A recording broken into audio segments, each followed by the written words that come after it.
Hello and welcome to Cappin at the Spa. We're recording live from Quivic Drive in sunny Saratoga on Travers Eve.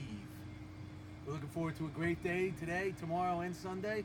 I have with me our two favorite handicappers, Daily Double Dan and Exacta Box Bobby. How are you?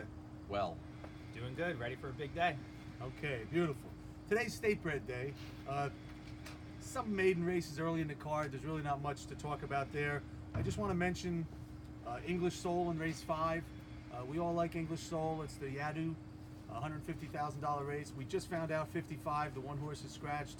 So now English Soul's probably going to be in the 3-1 range, maybe even 5-2. So not really a pick on the show since he's not 6-1 or better, but does look real good. Excellent chance to wire the field. Maybe get you an interesting back end of the early pick 5. But my first selection in the show is, oh, I'm not my selection yet. Wait a second. Race 6, these guys are going to go head to head. So let's have them talk about who they like in the 6th, and we'll go to Bobby first. All right, thanks, Geeze. The 6th race is a state-bred allowance first level sprinting on the turf. Really a wide open race. We just mentioned that early in the card there's not too much going, but the 6th race, just a lot of horses, wide open, a lot of horses who are running similar buyers, running in similar types of races.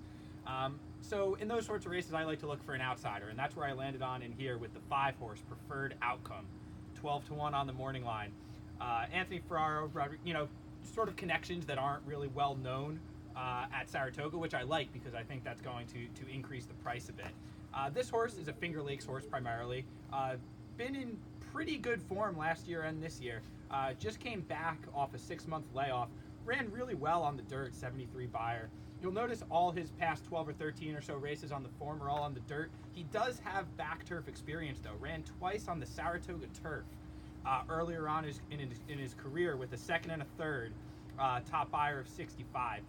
I get the sense that this horse is a little better now than he was when he ran in those races, so I think he has a pretty good chance to be about as good on the turf as the dirt, even though most of his recent form is on the dirt. Shows some good works at Finger Lakes getting ready to ship into Saratoga.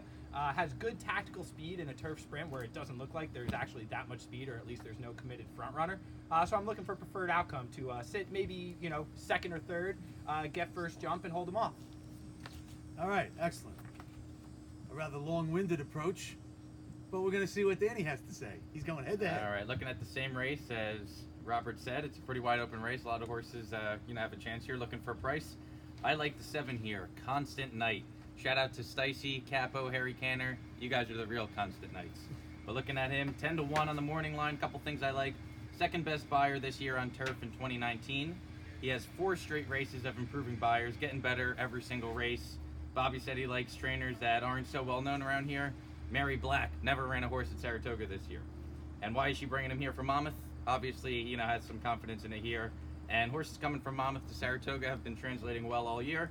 I'm looking to stick with that, going with the 7 and the 6th, Constant Night. All right, you guys going to have a little side wager going? Oh, and we'll have to play the exacta too, Fair just enough. in case we're both right. Highly unlikely. What are the odds of Highly that? unlikely. What are the odds of that? All right, we're going to go to the 8th race, and we're going to go with my best bet of the day, which is Cleon Jones. One of my old Met favorites when I was a little kid watching the Mets, 9, 10 years old. Cleon Jones was one of my favorites, and famously catching that ball in left field to finish off the '69 World Series. But we're not betting him because of that. We were here last time. We had Cleon Jones, just exploded in the stretch. Last 500 yards, just absolutely blew by the field. Was dead last, won by 3. Got a buyer of 61, which corresponds pretty well with this field. Now they're moving him up to 6.5 furlongs, which I think is really going to suit him even better. And I want to make a comment about the 8 and the 9, who are 2 of the favorites. They ran in the restricted Rick Violet Stakes, $100,000 race. They ran a nose apart in the slop at Saratoga. Got a 70 buyer. I do not believe that figure at all. This is one of those situations where it's a $100,000 race. They don't want to give a $100,000 race a 60 buyer, but that race went in 1:13. That race was a full 2 seconds slower than Cleon Jones ran a week earlier. There's just no way that 70 is legit. I don't buy it. I think it's way lower, and it's going to offer us an opportunity to have Cleon Jones at better odds because of that inflated buyer. So always keep an eye on that. Take a look. See if something doesn't look right. And we're going to go with Cleon Jones. Like him a lot today in the 8th race. One quick point on the 9th. Voodoo Song is going to run today. There was a question about him running. However, I do like Dot Matrix. I think with Voodoo in the race, as well as Therapist and Offering Plan, you're going to get Dot Matrix, who's 9-2 morning line.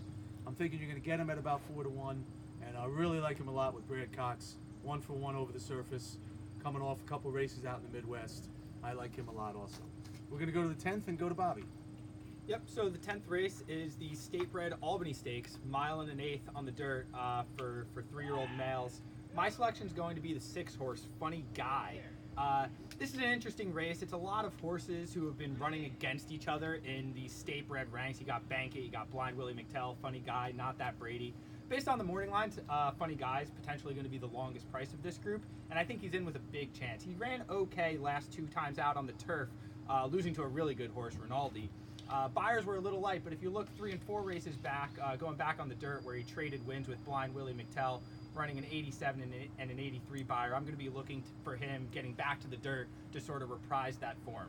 Now, the question is distance. He hasn't gone a mile and an eighth before, but frankly, most of these horses haven't in a mile and an eighth as a distance. Looking at his breeding, a big brown horse out of a distorted humor mare, he has as good breeding as anybody to have the stamina here to get all the way for the mile and an eighth. I'm looking from a pace perspective to sit just off, Not That Brady and Blind Willie McTell.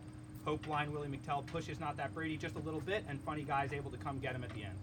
All right, excellent. Not That Brady's going to be tough that race, but we're going to take Funny Guy. Let's go to the bailout race. Danny's favorite race, the last race of the day. What do you Right, like? that's my specialty. Last race of the day, mile and 3/16 on the turf, maiden claiming race. For me, this seems a little far distance for a maiden claiming race end of the day. Mile and 3/16.